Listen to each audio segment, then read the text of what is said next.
What the did you just say about me, you little I'll have you know I graduated top of my class in the TCL, and I've been involved in numerous secret raids on Rogue Dreams. I have over 300 confirmed top lane kills. I'm trained in solo lane warfare, and I am a top Wukong in the entire LEC. You are nothing to me but just another target. I will wipe you the out with a precision the likes of which has never been seen before on this earth. Mark my words. You think you can get away with saying that shit to me over the internet? Think again. As we speak, I'm contacting every league across the world. You're not going to get banned, but you are going to get Q-sniped. I will take you the out. Holy shit. Oh, damn. This is the That's an Euphoria intro. podcast. That's a copy pasta that I had to kind of replace words on the fly. Nice. Classic little Navy SEAL, and well earned it. I love the death stare. Welcome, by the way. It's Euphoria. It's the final episode of the season. It's Hello. episode 13. And for the first time since Corona started, we have a guest live and in the studio, and not just a guest, but an LEC champion. Yeah, That's that's me. That's you. LEC Yeah, that is champion. you, brother. Well earned. The reverse sweep. Yeah. Top lane king. Final Gnar engage. Has it settled in yet? Do you feel like a champion? I mean, not really, but I need some more time, I guess. I didn't feel it yet. I need to watch the finals like 10 more times. Then 10 more times. yeah, I can feel it then. We'll go through game by game and tell you like, okay, here's the moment where you did really well. Do you feel it yet? Like, are you excited? Are you living for it? Yeah, again, welcome. Thanks to all the audience who's tuned in to join us. This is the final episode of the season. We're going to be talking about, of course, the final series. We're going to talk a little bit about MSI towards the end. We'll also talk about what happened with Rogue and G2. And we'll loosely touch on what we can expect for summer, what this means for the future. Mad is our new reigning champions. But generally, like, what a trajectory, man. Double TCL champion. You go to Worlds. You earn your spot by beating the crap out of the previous Mad Lions top laner. And then you come in and you win them a trophy. Like, when are we getting the movie, man? Who plays? What famous actor plays you in the documentary or the biography? Yeah, it was like kind of cool series by me. Like, I'm always winning, like 2019, 2020, and now this LEC championship, which I was not expecting at all. I think no one was expecting, to be honest. Yeah. I mean, it was our first split with like new players, so people will say they seem not bad, so they have chance in summer. You know, they are like getting better each time, and we won the championship just like that. Yeah. Was going to Europe something you ever wanted to do? Like, you played in the TCL for Yeah. a while. You always Yeah. wanted to go to LEC? I wanted to go outside of Turkey to like major league, Yeah. but I'm really happy that it's LEC, to be honest, because like the competition makes me feel hungry to play more games, which is really good, you know. It's awesome. The other thing that's nice is you're close to home too, which I think is right. From talking to a lot of EU players that have made the trip over to NA, it's like pretty hard adjusting to going from if you played in LEC, living in Berlin and being, you know, like an hour or two away from home at any given moment, to then being like 10, 12 hours away, completely different time zone. So Yeah. felt like, I mean, it seems like obviously a very smooth transition given that you won the split, and, you know, like, again, cool to see you guys have that much success. When we look back, you told me that like you just said that like, hey, people maybe didn't expect you to win. They're going to be good for summer. That was kind of the expectation. Did you, like, coming into that series, were you guys like, we got this 3-0, no problem? Coming into playoffs, were you like, we're for sure going finals? Like, what did you actually expect when you started going into playoffs? When we started going in the playoffs, to be honest, at first, we thought that against Rock, we have a chance, but I mean, at least I was expecting Rock to be stronger because according to scrims, they were like a little bit better team than us in scrims. It was like 45 to 55. So I would say I was expecting to go to lower bracket and like beat Schalke, Fnatic, SK kind of teams. Mm-hmm. And I mean, I would say we were the third team in my mind always this year because G2 and Rock seemed really strong. And then after them, it was Mad Lions. Yeah, but we won the finals. But you beat them both. Well, you beat Rogue twice as well. Yeah, I wonder what changed. Do you know what changed in terms of the playoffs? Was it meta? Was it your scrims, the way you adapted and approached the game? I think stage came and I had the like Turkish stage beast just. Turkish stage beast. No, I think like Elioya actually surprised me a lot because I had like less expectations from him at stage because he's a rookie. It's his first split in stage. Uh-huh. I mean, I'm playing for like 3 or 4 years before, so I know that rookie players are like not good in stage, you know. So I had like less expectations, but like he played really well. So, and like overall, our team played really good on stage. To be honest, that I'm really happy of. No, that's good. Yeah, and frankly, I was surprised because I think that was the big thing after the struggles at Worlds was like, how good are Mad going to be coming back to the stage? Because, frankly, outside of Worlds, the team before Yo-Yo joined, got to play like 7 stage games, and then or like 9 stage games, and then we went into the COVID broadcast. Everyone played from home up until now. They got a little experience at Worlds, so I just didn't know what to expect. So the fact that you, with a rookie, with a new roster, you guys came up and got better on stage is still so crazy to me. And the fact that first round, one of the teams is better than you, Rogue, right? You guys beat them very convincingly. Yeah. Very, very convincingly. Like They lose first game and then 3 in a row, right? Yeah, first game 3 in a row. And what was insane was they were winning every lane on CS on average. Yeah, I remember that actually. Yeah. And then you guys just obliterated them in every single team fight. I think we punished them in the macro game really hard, like especially the mid game, because they were going side lane a lot and we just grouped mid and just dived them. It's kind of like Schalke tactic, because I always see Schalke do that, to be honest. But like, yeah, we used that against Rogue and it worked. Yeah, and in the last, I remember one of the games, it was the last game where they had Infernal Soul, they had like an 8-0 Philios who was pretty much unkillable. So you were so far down in gold, almost similar to Sunday series. Yeah. In game 5, despite the soul, you're down like 7k gold, but you make the comeback team fights. How do you find these fights? Who's the one like, screw it, let's just go? I think it's like all of us, because like all of the players have clutch time in our team, because we all have like really huge potential, in my opinion. So it's like really good to have like, suddenly we are doing something really insane and we are back in business, you know? Back in business. Oh, you love to see it. Yeah, it's actually, it was really wild to me in that series, but there was a little, like I could see it, especially because after that top lane fight where you guys failed the reading comprehension test, which is what I call it when you walk into Aphelios when he has 20 shurikens up. Yeah. Like I was like, oh Jesus, what are you doing? But then for the rest of the fights, I think the one thing that I really loved, and you'll learn this, I just really like Aphelios as a champion, so that's why I'm going to talk about him too much, is that like every time Hans had even remotely trash guns, you guys were like diving on him instantly. Like if he didn't have chakram, you were just killing him every single time. He never got a fight when he had the guns that he Dracos wanted. is an Aphelios connoisseur. Yeah, I'm a big connoisseur. I'm a big connoisseur because he doesn't take any hands to play, but there's a lot of like little things in his kit, so I can pretend like I'm big brain despite playing a no hands champion. So actually, that series, I think Rogue was scared to do some aggressive moves. They were like 10k ahead. They had like 10-0 Aphelios or something like that. yeah. They could just one-shot the Nash, but they never started the Nash, which is like weird. I think they had like done this Nash, that game. Do you think those problems of indecisiveness and like lack of just make a call was showing in this series last weekend as well, the Sunday series that you just played against them? Because I feel like on the last game especially, they were 7k up. They had like 3 globals, but they just kept grouping and trying to force fights with you. Did they? Because I think what they do is like they are going side lane a lot and they're losing time of the game. Then they are giving us time to farm and come back in the game with items. Because I remember looking at it and they got Baron and Ryze went top, but then he just TP'd into your blue buff to try and start a fight, and then all of a sudden Odoamne dies and then they back off and then they run mid and they TP in. It felt like they were pushing the sides, but their end goal was just to fight you. Maybe. I mean, actually, Sunday game, the last game, I think it was like more of an execution of team fights. I think they should have probably won that game, but they just mis-executed the team fights, in my opinion. Yeah. When we look back, let's talk about the final series specifically. Game 1, game 2 were like pretty rough, right? Like, game 1, game 2 were really rough. And again, I want to praise Humanoid because he was consistently winning in this mid lane matchup after consistently losing it the first time you guys plays, at least in terms of CS. That's the easiest way I have to tell who won and who lost. It's not a perfect metric, but it's something. But then it just kept falling apart, and we got into game 3, and I was sweating. But game 1, game 2, what do you think like went wrong for you guys to give Rogue kind of the wins back to back? I think game 1, we were winning the early game. I think at least top side was really ahead because we were diving GP. I was getting plays. We take drift. I think that's what I remember at least.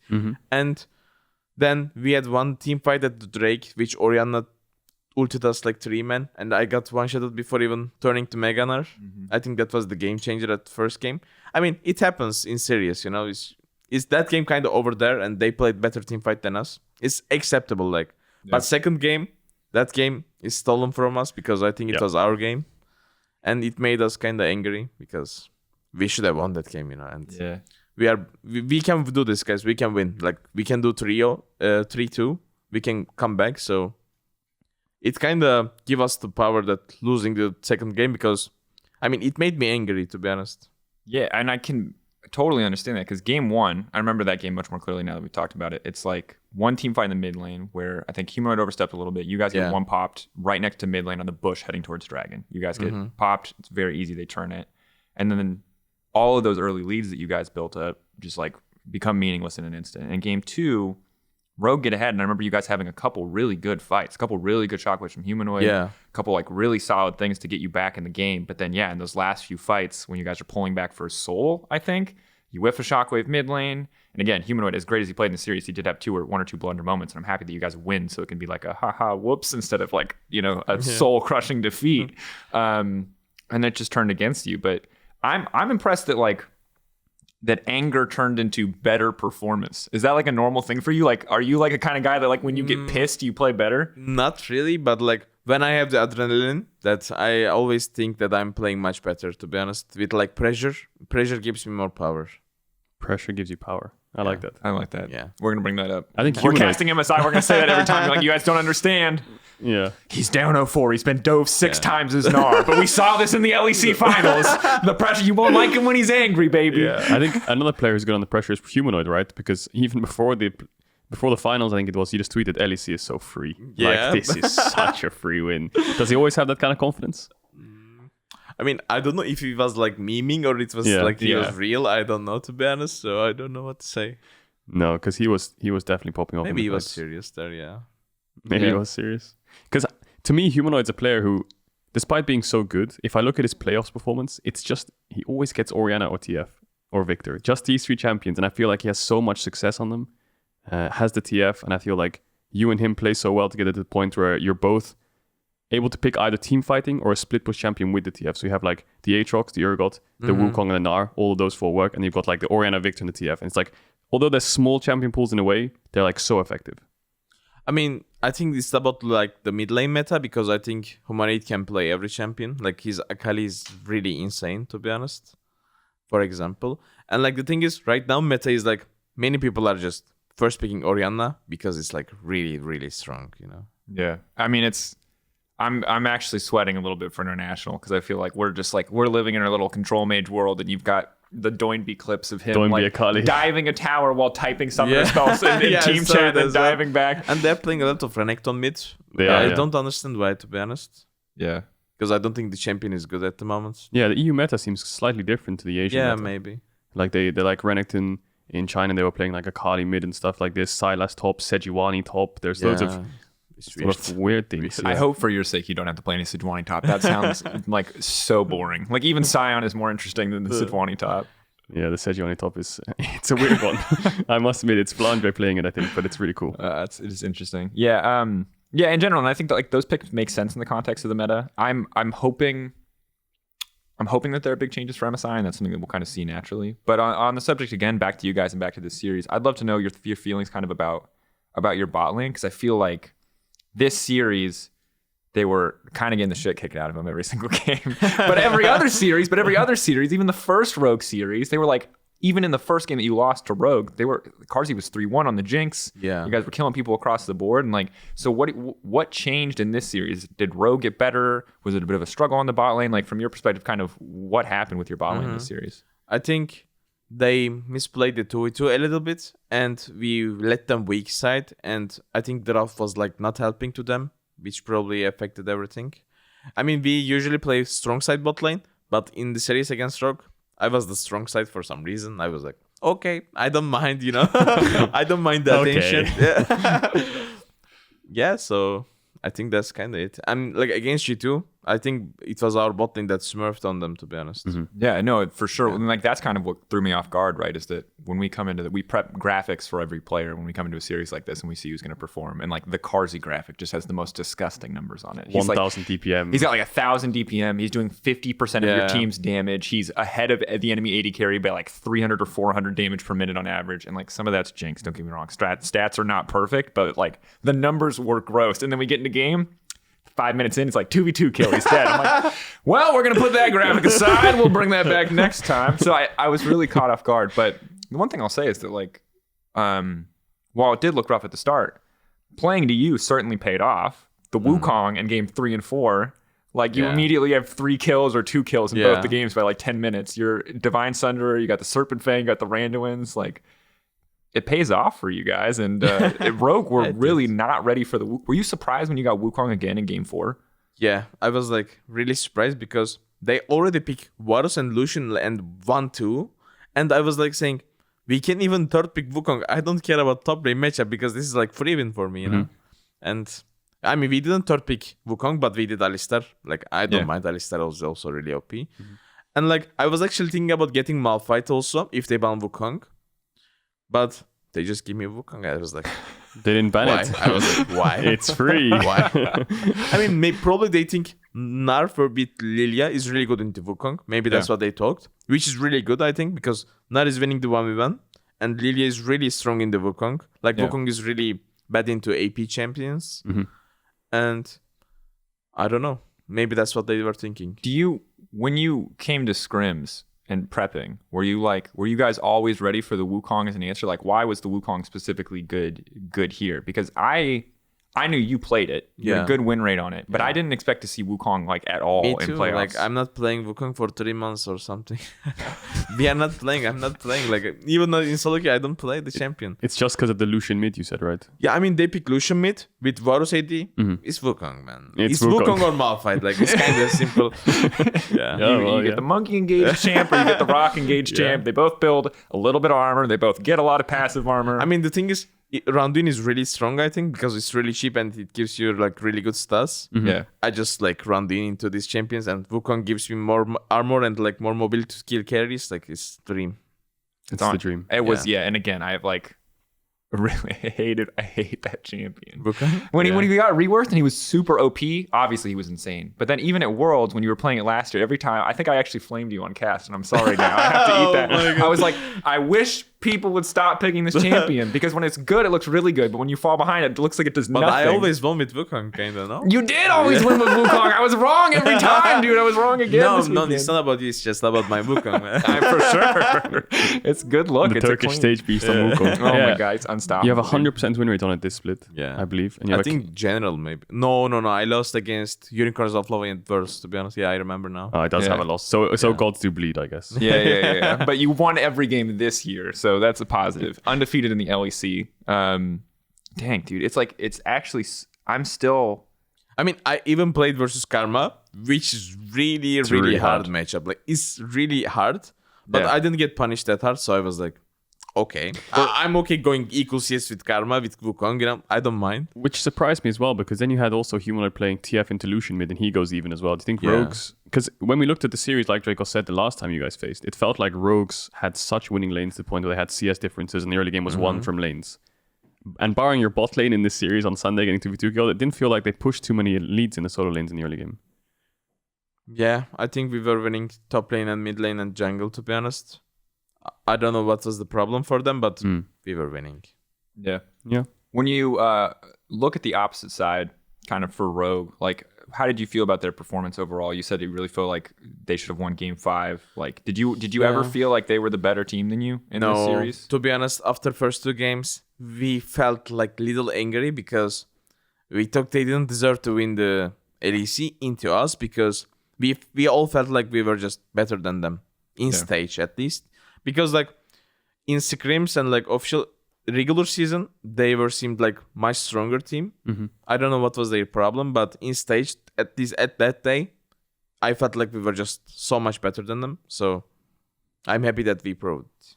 Yeah. And I mean, we heard Oda Wame talk about it after round 1. Like, he was really frustrated and he was really confident, kind of saying exactly what you're saying, which is like he felt like he was the better team. And I think that maybe Rogue just really struggled to transition all that stuff to stage, because I don't actually know who you would scrim in the final week. Do you just pick whoever you think is not going to make it and scrim that person? No, you just take both. You just take both? Yeah, just take both. Wait, so you scrimmed Rogue the same week you had to play Rogue in the finals? Yeah, like same with G2. Like there is no one to scrim it. True, unless it's like national teams, I suppose, or like ERL teams. Yeah. Dang. Well, I'm glad you at least scrimmed both, because I can imagine that the nightmare would be like, let's say you're playing semifinal. Do you remember they are banning Seraphine every game? Yeah. Because we were preparing for G2 to pick Seraphine, so we showed this to Rogue, but then we faced Rogue, but we didn't want to play Seraphine, and they banned every game because we played Scrim against them. So. What? Yeah. What? Yeah. So you got a free ban from Scrimming on stage? Free ban. Yeah. Okay. So when you're into game one and they ban Seraphine, you're like, yeah, we were like laughing. Yeah. I mean, to be fair, the champion is really broken, but that's so hilarious that it was just prepared just for G2, and it's that's so good. That's because against G2 series, like if you face G2, we know they would like first pick Seraphine or we first pick it, because it will not go to red side for sure. Mm-hmm. Yeah. So yeah. And Rogue didn't play it, so you yeah, we don't care if they don't play. Makes sense. So did you have a winning record against either G2 or Rogue in scrims the week leading up to this finals week? Yeah, I think like last 3 weeks of scrims, I think we were beating everyone. Like nice. 3-2. Sometimes, of course, we lose also 2-3 or something. But like in regular season, I think Rogue and G2 was kind of stomping us like 4-1, 5-0. But like last 3 or 4 weeks, we were just stepping up. Like our game, like went much better. Yeah, that's interesting.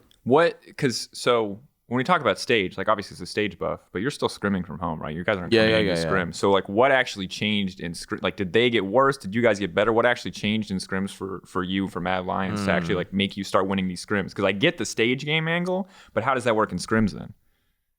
I think our game plan is settled. Like we are making our bot lane strong side. We are playing from them at mid game. We know what to do. Like I think the other teams were like just going randomly side lane, except G2, to be honest. Because I think Wunder is doing really good job in when to group, when to go side lane. But like other teams just going like randomly going to take CS. So I think our macro game has improved a lot thanks to our coaching stuff. Like they teach us a lot. Yeah. So yeah. Like I had zero clue about, I had a little bit clue about when to go group. Like for example, if there is like objective, I should go get mid pri with my team. Yeah. But that's kind of it, Mm-hmm. And they gave me a lot of things to learn. I learned a lot from macro game. When they teach you that kind of stuff, because I'm really interested, because we don't get to like see a lot into the coaching staff, right? Like I got to visit Schalke this season, and that was the first time I got to talk. And I could talk to Mac a little bit about the strategy and the approach, but during the season, he doesn't want to give me the specifics, right? Because like you got to keep that competitive edge. Does that look like? Do they have like presentations? Do they show you VODs? Do they just tell you what to do? How do they actually like teach you these things? It's kind of like that actually. They have like presentations. That's how we should play. That's how is the best teams are playing. For example, FPX, TES, blah blah. Like they are taking examples of them and like they are choosing the one who is more suitable for our team roster. So we are kind of doing like that. And like they are doing the presentations. They are using the votes that we already did in scrims, or like good teams are doing it. For example, G2 made a really good movement, so we are watching it. Oh, this is really good. We can also do that, for example. And is it something where it's like, okay, today I'm going to teach you guys this. This is why I want you to try to win scrims. Yeah, it's actually like that. Okay, so you basically get taught a concept in a sense, and then in scrims you're like trying to apply it. Mm-hmm. Like before every scrim, we just talk 1 hour or half hour, depends on the day, depends on what we want to work on. Mm-hmm. For example, we are saying we are always giving them third Drake when we have 2 Drake, which is not good because we are wasting our time at soul time. So we are focusing on third Drake or second Rift. We are always working like that. It's really like working for us at least. It's really good. It's always cool. And it sounds like, I think the kind of the idea of like having a meeting at the start of the day, setting something to work on, something that I've seen a lot. I saw it at Schalke. It's cool to hear that you guys are doing it too. But the fact that you feel like they're doing so much to help you with this like side laning thing, I think is what's really cool with me. Because I think that usually like coaching staffs, these days. I think back in the day, coaching staffs were just like a flip. Honestly, if your coach did anything, like even if you were a coach back then, it was like all about draft, kind of like. Yeah. If you're saying coach, that means draft. I mean, at least it was used to be like that. Yeah. I think, or it was like coach. Some orgs were just like, here's a guy. You know what I mean? Like, sadly, I can only speak to the early days of the EULCS. And he's like a people person. Like he's manager, he's like nice. He like takes care of the team, and like it's a position that Riot's paying for, so someone's going to do it, right? But yeah, it has definitely gotten more advanced, and I think that we hear a lot about coaches who are like facilitators for discussion. They ask you questions. They make sure everyone's opinions are heard. We hear very rarely about coaches who are like very like big brain macro geniuses. I think it's just hard to be smarter than a professional player about the game. But it is cool that when it comes to like learning a lot of the more fundamental, or I guess the more advanced things about being a top laner and like side wave control, something that's like so beyond anything that I know or can understand, that they have something ready to teach you. I think that's like what makes it really special. Yeah, for example, let's say I'm playing a winning matchup in Scrim and I'm losing. Like, it can happen. Yeah. I mean, it did happen many times before in Scrims, to be honest. Then we watched my laning 1v1 with my coach, like me and my coaches. And we were trying to, like, why did I lose this lane? You know, I should have won.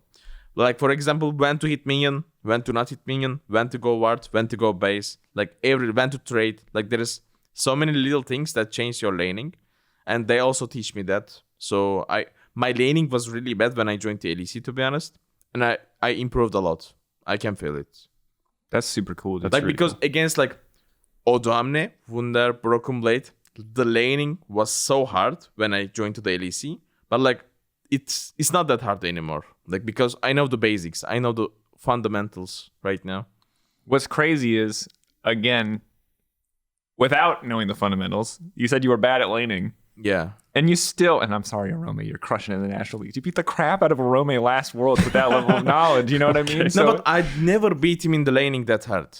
Because true. I was always the team fighter guy. I was always picking the scaling champ and going for the team fights.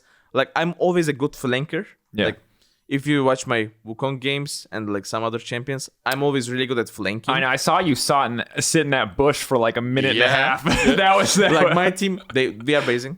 And I was like, okay, maybe I should base. Oh, never mind. I'm just staying because next Derek is coming. They're gonna come here for sure. I'm just waiting 1 minute. Like, I don't mind. Yeah. I mean, but this is my job, you know. If I'm playing the flank champion, I should flank. Yeah, So. and I can remember during the season, I don't know if you remember this game, you played Jason to Gnar against Broken Blade, I think it was. Yeah. And I think you lost the lane because you lost your tower. And that was the point. I was like, interesting that you lost the lane. But then you got to team fights. Yeah. And you did like 5,000 damage in fights. And all of a sudden your score went from like 0-1 or 0-2 to like 5-6-1. And I was like, okay, well, the lane phase wasn't that great, but he's popping off in fights. And I can see the improvement. Is that something you're feeling? I mean, to be honest, that game was weird about my laning because I leashed. We cross-mapped and I leash and Gnar start pushing lane. I cannot win this matchup because I don't think like Jace level 1 is so weak at the moment. So you have to push level 1 into Gnar, otherwise you're not winning the lane. So I cannot win that game. Oh, interesting. Okay. And like what I think is Gnar is just stronger laning champion than Jace. It's kind of weird. Gnar's OP. Gnar is OP. Like I'm picking it like many times, blind pick, just Yeah, even you we are did, left side, you just did, pick Gnar. Yeah, you did blind pick it into G2 repeatedly. Yeah. And They tried. again, speaking of graphics with ridiculous stats, your ridiculous laning stats against G2 in that series, you were like plus 16 CS up every time, just blind picking, chain blind picking. Yeah, Gnar. like they were just ganking me over, and like I was dying to every gank, like, but I was still winning my lane 1v1 because Gnar is just broken, and they were just picking some champions like Sylas. They tried Jace as well, Gragas, Sylas. Yeah, they all these tried things. Jace, Gragas. I mean, Gragas was, to be honest, it's just for even if you are Gnar. But Yeah. like they tried Jace, Sylas. Which champions are good if you get the lead, but I think I played the matchups pretty good in the laning. Yeah. Thinking about G2 now overall, like I think a lot of people are still really shocked that we're in this position where it's you guys going to MSI and not G2. What do you, from your perspective, we've talked a lot about it already. Like what went wrong for G2 in playoffs that they did get knocked out? Because you beat them, then Rogue beat them. Like, what do you see that's like the biggest issue that G2 had in this playoffs? I mean, I think they were not as good as used to be, like as individuals and like as a team, because I didn't feel like they were ready. I mean, which I also heard them from their interview with Pinoy. Yeah. They were just, I mean, Yenko said they were like slacking off. So I'm pretty sure they will come back stronger because, like, when you look at their roster, like their players, it's really insane. Like they all have potential to 1v9 a game. And to be honest, in our games, like Madlines versus G2, we just outperformed every individual against them, to be honest. That's what I felt, actually. Yeah, like against Rogue, their drafts were like really weird, to be honest. I didn't understand anything about these drafts. Like, and they also said this meta was not for them. And like, yeah, it was like hard season for them, I guess. Like regular split, I think they were pretty good. But in playoffs, they just couldn't find the balance in the team. Yeah, I think it's hard to. That's the big thing, right? Because I think you're right. I think it's the thing that everybody sees is that, like, on paper, every player on this roster can 1v9, and then when you come in and it feels like across the board the team starts to underperform, it's really hard to pin it down. And I almost wish for G2 so we could have clear, like, it's hard to set any realistic expectations for them in summer because I think we all assume, I assume you are in the same boat, that it's just like they come back stronger. Again, they're a top team summer, no questions asked. It's hard to doubt them. It's really hard to doubt them, but like, what happens if this keeps happening? Because it's the whole, like, everyone's going to give G2 the benefit of the doubt, right? And myself included. When they say, hey, we're slacking off, hey, we got a raid on the meta, we just kind of trust that that's what it is and that they can just flip it around, that in a different meta, in different circumstances, they really show up. But I mean, this is rough. This is unprecedented for G2 and for Europe. And in a good way, in the case of Mad Lions winning out, being a new champion, but also in a way where I'm wondering what happens now to these 5 players. I can't imagine Carlos is the kind of guy who would go spring to summer roster swap. I don't think that doesn't solve the we didn't work hard enough problem, right? Like, but I don't know. Kedro, in your eyes, as someone looking in from the outside, is this the motivation G2 need to, like, come back Super Saiyan and, like, try to be on top again? Well, I think the team itself having a break is always good because G2 has basically been winning everything over the last 2 or 3 years. So a break like this would actually do them pretty good. I think if they went to MSI, I think you can see this. I was talking to Bwipo backstage and he was saying things like, well, if you win everything, you win spring, you go to MSI, you win MSI. Then by about halfway through summer, you're already starting to feel really burnt out. You know, like halfway to summer split, you're like, whoa, Jesus, man, when's my break? Yeah. So G2 get a break. I think that's good. I don't think they'll do any roster swaps. They should reevaluate probably their performance and their slacking off. But you could already see it the second they lost that best 5. I think it was to you when they started just grinding solo queue. Wunder was on it. Yeah. Everyone was reactivated. But all they had was 5 days worth, like 4 days of scrims and 5 days of time. Yeah. But now they're gonna have a month or two. Like you said, it's impossible to doubt G2. Yeah, it's true. Impossible. Do you think they'll come back in summer stronger? I mean, they have. I mean, I think they will for sure. Yeah, I think so too. They were just not tryharding enough because I think the burnout might be the reason. I mean, even I feel like I don't have vacation and I don't win the MSI and I don't go up in worlds or something.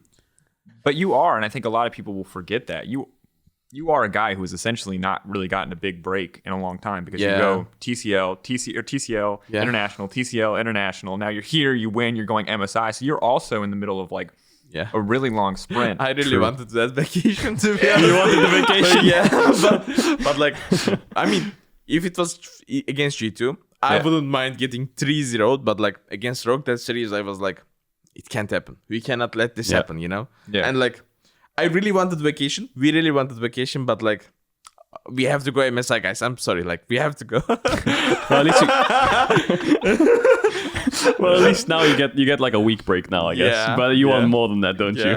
Yeah. I mean, that's really tough. And we talked about this before this podcast started. And for anyone who doesn't know, the Riot Games League of Legends esports calendar is brutal. Yeah. It's brutal as a caster sometimes. And so I can't even imagine what it's like as a pro player because I cast every week, but I don't practice 5 practice casts 5 times a day. Yeah. I would not be able to handle that. My voice wouldn't be able to handle that. So it's like, how are you guys, you specifically feeling as I think the person who's most likely, who has done the most recently, given that you knocked the Mad Lions out at Worlds, as we have to say one more time. But like, how are you and the team feeling about like the potential for burnout here? Because this is kind of this is the first time that Mad Lions really have to worry about that. I think going from season into MSI and then pretty quickly, depending on how far you make it in MSI, back to summer. I mean, it also depends on the MSI. I mean, it depends on what you're gonna do, you know. And if we have like good success, we are planning to start scrims later than how we used to be. I mean, let's say if we don't go MSI, we are starting 2 weeks before the summer split. But now I think we're gonna start like 2 weeks later or same time with summer split. Yep. I mean, I think our coaching staff and like the organization gonna handle it, so it should be no problem. And we have like 10 days of off day right now, so it should be fine. Yeah, That's really good.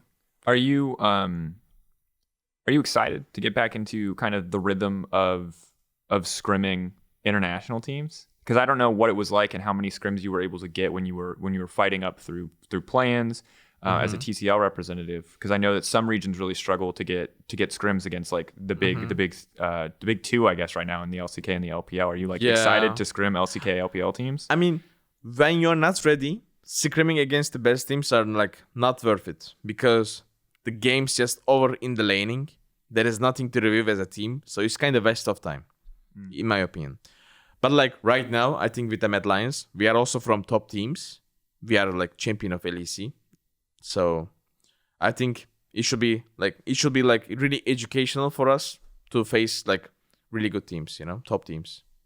Yeah, and that's kind of the big thing that I'm hoping for, right? I think regardless of like, obviously I'm always like finger crossed. Let's like one more time, one more MSI champion. But I didn't believe that it was going to happen then until I saw Team Liquid in the final. So I'm going to wait. I'm going to hold my breath. You know what I mean? And it's not even like it sounds like shade, but like TL just wasn't that good at that point. Even though like they beat IG. Yeah, but they did. They earned that victory. I will not take it away from them. But IG was a little sus that day. That's all. But it feels like that's the kind of story of the West over the last year or two. Like scrims against the Asian teams or just the Korean LPL teams. It's like the lane phase is already too rough. Yeah. But then when they get on stage, it feels like the game's just already different. Like the biggest thing that stands out to me is G2 Damwon.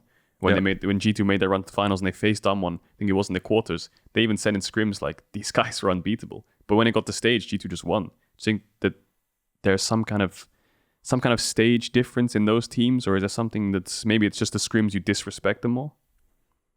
I don't think people are disrespecting in the scrims. Like for example, if you are from top team, you cannot disrespect any opponent in scrims. Like otherwise, you are just wasting your time and your team's time. I think no one is doing the disrespecting if you are like top teams. So the stage, the pressure, like at first, like many people are watching you. So if you're like, I don't want to say weak mentality, but how do I say this? Like, I don't know. Like if you're like if you get like nervous or yeah. I mean, that kind of changed everything. Like stage, I always feel like in scrims, oh, this guy's really beast at top lane. Like, but we are now in stage. Okay, like you're just chilling. Yeah, I'm like, I'm kind of beating anyway. Like maybe it's because you become a beast on stage. Maybe both. Maybe both. I don't like stage gives you power, but takes from someone too, I guess. Yeah. How do you feel? Kind of staying on MSI for a few minutes here. When we had Elyoya on, he was hesitant to share his opinion because he has a pretty negative opinion of EU right now overall. But he did share in the end, which is that like he's like, yeah, the gap between like EU junglers and people like Canyon is massive. The other thing he said was that the gap between EU top laners and Asian top laners, LCK, LPL top laners, is massive. Yeah. How do you feel about that going in? Like playing against the big names, playing against the heavy hitters. I've heard so many horror stories of scrims against the Shy and how absolutely unplayable it is. Luckily he's not there this time. Luckily he's not there this time, but there's other equally terrifying top laners. There is like Khan. That's what we know, right? Khan is the only one who's like from 100%. LCK 100%. I mean, he's and really Fudge. scary. Don't forget Fudge from North America. Yeah. And Fudge. Okay. Okay. Sorry, just go talk about Khan. Okay. That's by the way, if you lose to Fudge now in lane, that's getting clipped out and thrown back in your face. Just for the record, just so you know. The laugh was great. I mean, I mean, Khan. And I'm expecting Nuguri to come. Like, I already played against Nuguri. It was 2019 Worlds. He was really good back then. I was like, this guy moves different. Like, I could, like, his mouse is like, he's doing something weird moves. Like, and he was just going klepto, no matter the matchup. Like, he was just disrespecting any opponent and he was still winning. It was, like, really weird, to be honest. Yeah, he's pretty good. Yeah, he's pretty good. That guy's crazy good. Yeah, when he was, it was It was terrifying when he was taking Klepto and like winning every matchup anyway. And then when they took Klepto out of the game and he came back the next year and he like actually had to take a real keystone, you're like, oh no, please. Mercy. Yeah, that was super, super terrifying. Yeah, I think overall when we look at MSI, I'm just kind of curious to see what to expect. But I think shifting attention back domestically, since I wish we knew more of who you were going to play against. Obviously, LPL's not finished yet. LPL's not finished yet. We know your group. We know you're going to be playing against the TCL. I guess actually that's the last question that I'd really love to know. Is like, how does it feel to play against the TCL now as an LEC representative? Yeah. Like, is that It's weird. Do you feel good about that, or are you like, I want to beat the TCL? Yeah, or I want to beat the TCL. Like, I don't feel bad because why should I feel bad for winning? You know, I mean, if they're better than us, I wouldn't mind losing. You know, I mean, I would be of course really sad. But like this time, I'm representing the Europe, which is really weird to me because I always represented Turkey, my home country. It's gonna be weird facing them as a representative of Europe. It's gonna be really weird. But I'm looking forward to face like Turkish players. You know, it must be fun to play against my people. You know. Yeah, that sounds really cool. It's actually like such a cool. It's like being an EU player and representing an A in a sense. Yeah, there's for sure. It must feel like People have to try hard 10 times more. Do you feel like you guys, you have to beat Cloud9, right? Like, I was going to say, do you feel like, but I'm going to tell you right now, you have to beat Cloud9. True. Don't pressure him, man. No, he needs to know. I can't handle, like, I love you, Luca. I love you, Sven. I love you, Mithy. But, like, I cannot handle the tweets. I cannot handle the tweets if we lose to 2017 G2. Well, it looks like G2 did win somewhere in the end. In the West. Oh, no, dude. Come on. So, just to let you know, before we go back to No the message, pressure, but I have to beat them. Otherwise, no pressure. You have to beat them. Good. So that we set the record. Just because the EU fans also would be like, you have to tell him he has to win. Next season, though, In record pace. 10 minutes or less. They have to surrender at 15 or it's a BG. Next season is also what's really interesting to me because I think that with G2 and Fnatic knocked down, everyone expects immediately G2 to rise back up. I think Rogue are still expected to be a very good team. But when you look at Summer, are you expecting like a more competitive season?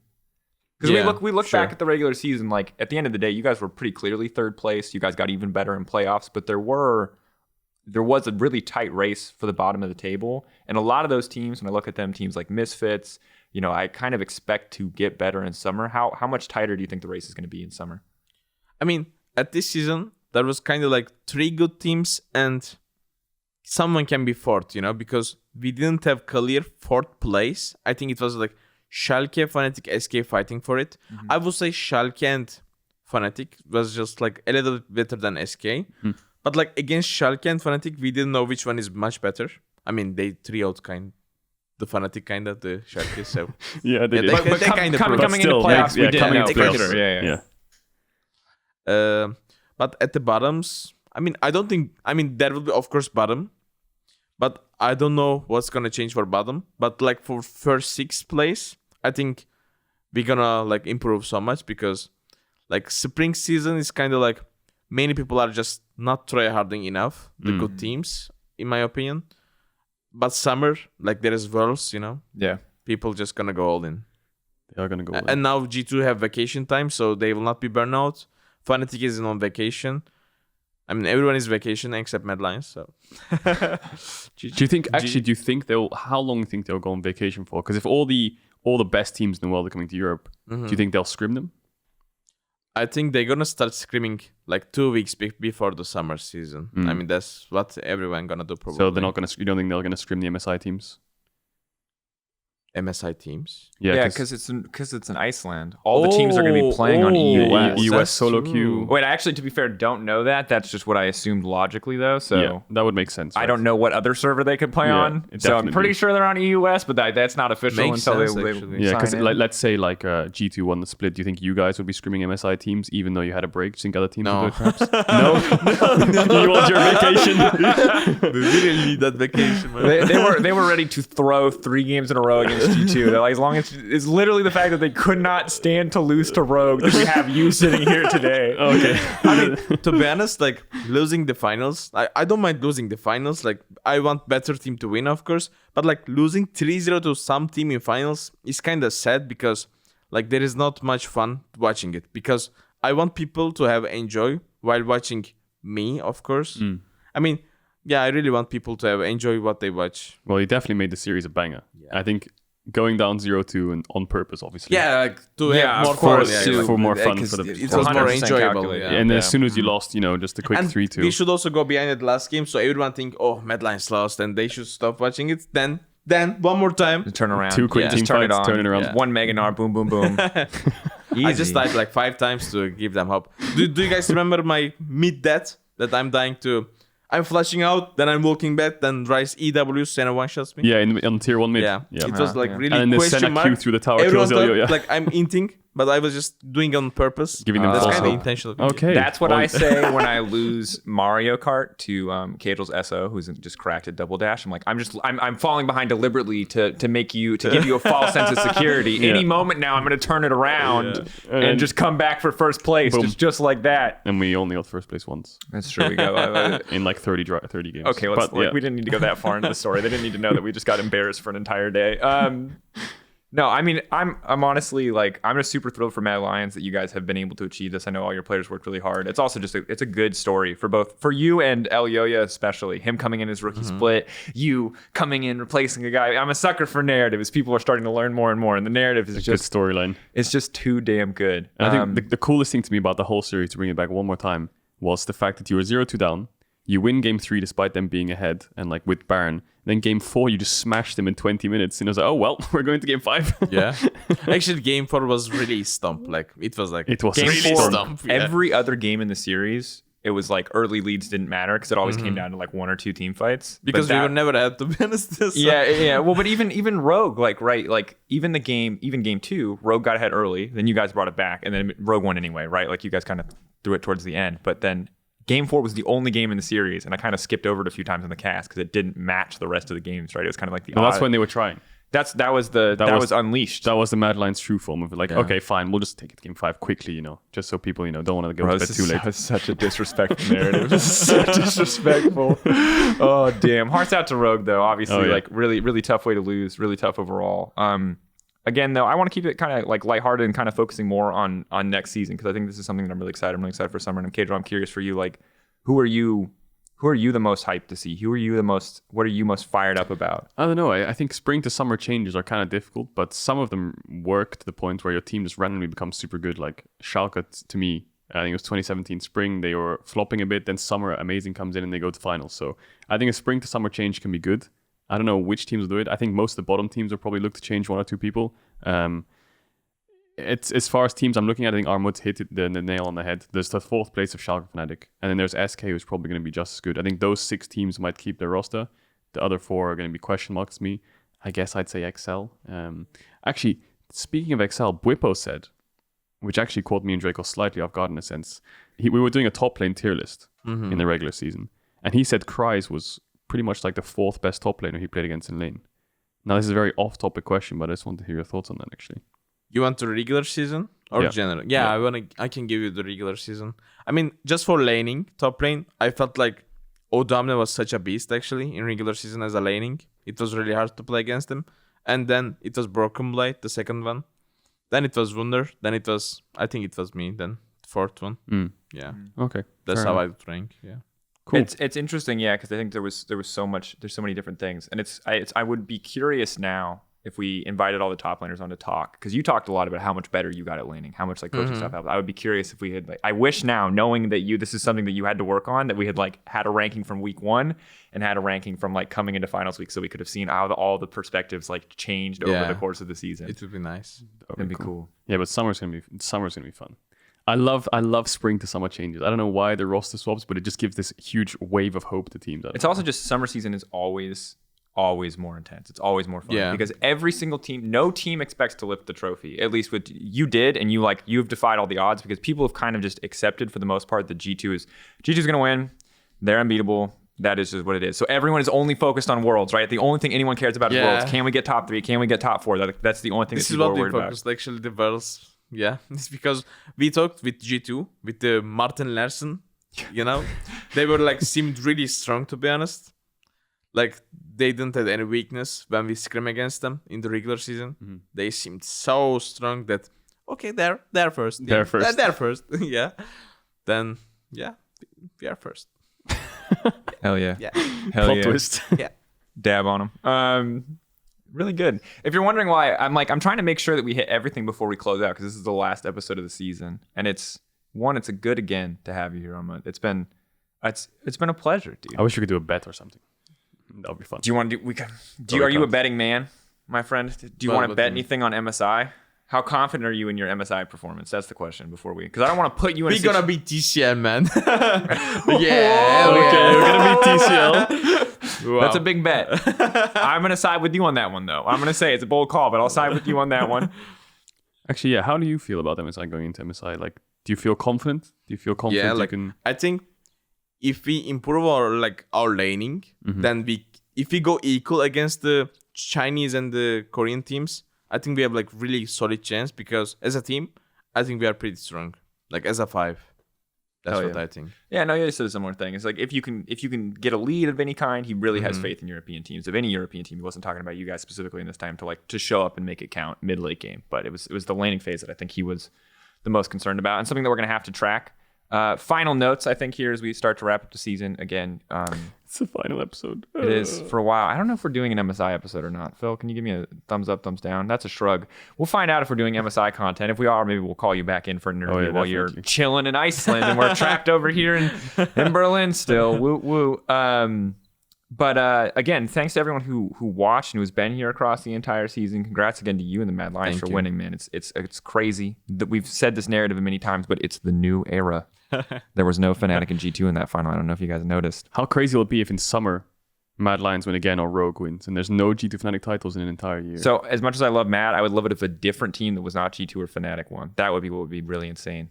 Then like Europe's just turned if you win that would be not much insane, but yeah, that would be really crazy because then it's like it could be anyone's game at any point heading into 2022. True. That's what I would love. But if Mad want to like do the whole like Dynasty Kings legacy whatever and win 4 times back to back, I'll respect that too. You know, that's just how it goes sometimes. Last note, Kadro was your finals cast, first finals cast. It was only my actually second finals cast. I was supposed to cast last summer too, but I got sick. And when you get sick in the era of COVID, you stay home because you don't know if it's COVID or not, and that's just kind of is what it is.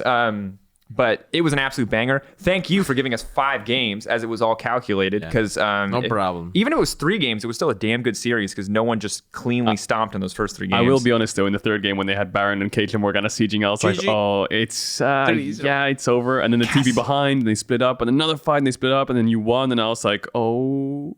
And then they stomped them, and I was like, oh.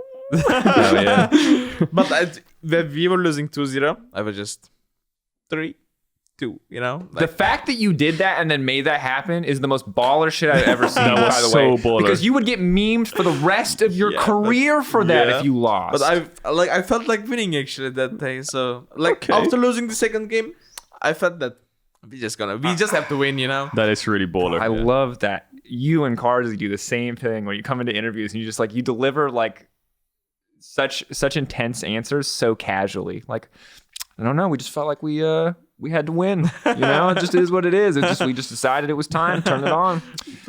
You always make it sound like I know you guys are sweating a game, but the second you're out of the game, you're like, bam, casual. And I saw you guys actually, and every time Ender joined the lobby before the game, you guys were writing to them much. Like Carsey was trying to tell them. I remember Carsey was writing things like, Armut, super carry, all the resources for Armut. He was like stalking. Is Wukong counter to Karma? They were getting in their heads so much. It was so funny. It was really fun, actually. Oh, and then Rogue wasn't writing back too much, but Carsey was just writing a book to them. It was so crazy funny. He's learned that from G2. I know there's so many teams who just turn off all chat against the teams who type. No, but like we were losing 2-0 and like we are the bullying them, you know? It was like really weird. Hashtag mental edge. Oh my God. I wish we could show everybody all chat. Okay, I'll wrap it here then. Again, final notes. Thank you. Congrats, dude. Yeah. Super big congrats. Congrats to you and the entire team. I know everyone was working hard in your first season in the LEC. You said you wanted to fight at the top. Now you won at the top and you're going even higher. Yeah. You broke history. Really? It broke history. Yeah, that's crazy, dude. Like first time it's not Alliance was the last team to do it. So as long as you don't get kaboomed, you are in a different tier for the rest of your your career. You're set. Wait, when was the alliance? 2004? 2014. So it's been almost 7 years since non-G2. Yeah. Medic has to tweet with like the exact number of days. It's really crazy. So congrats again to you. Congrats to you, Cajun, on your first split as a caster. Thank you. Thank you for joining me on this wonderful podcast It's journey. awesome. And congrats to you, audience. I hope you enjoyed all 13 episodes of this podcast. I'm saying congrats, which sounds like really self-absorbed, but it just flowed well. So just know that I appreciate you. And what I really meant to say is thank you for watching. We may or may not be back for MSI. If we are not, keep your eyes on Cadrel's Twitch channel, twitch.tv/Cadrel, as he may be doing some alternative MSI after dark, after hours, after you've seen it before at Worlds. There will be, I promise you, some long form discussion podcast content about MSI, whether it is here in the form of Euphoria or somewhere else. We will keep you posted. We will let you know where it's going. There might even be 2 podcasts running at the same time. But thank you again. This has been season 7 of Euphoria. Mad Lions are your LEC champions. Woot woot. They are your MSI representatives. Armut is the GOAT. He is the teamfight king. He Turkish was a stage beast. Turkish stage beast. We're gonna do. What's the one name you think is the best? So, and me and Drake also like maybe one day when we're casting you in Summer Split or something, you're popping off. Is it the Turkish stage beast? Yeah, I mean, I would love that actually. It's like it sounds fun. Yeah. I like it a lot. Turkish stage beast. Got it locked in. Before we go, last opportunity for you. I'm gonna keep saying that it's last opportunity. This podcast is gonna go for 5 more years. We're just gonna keep saying one more time, one more thing. You've said it now. 5 more years. 5 years. 200 years. Okay. Aphelios, by the way.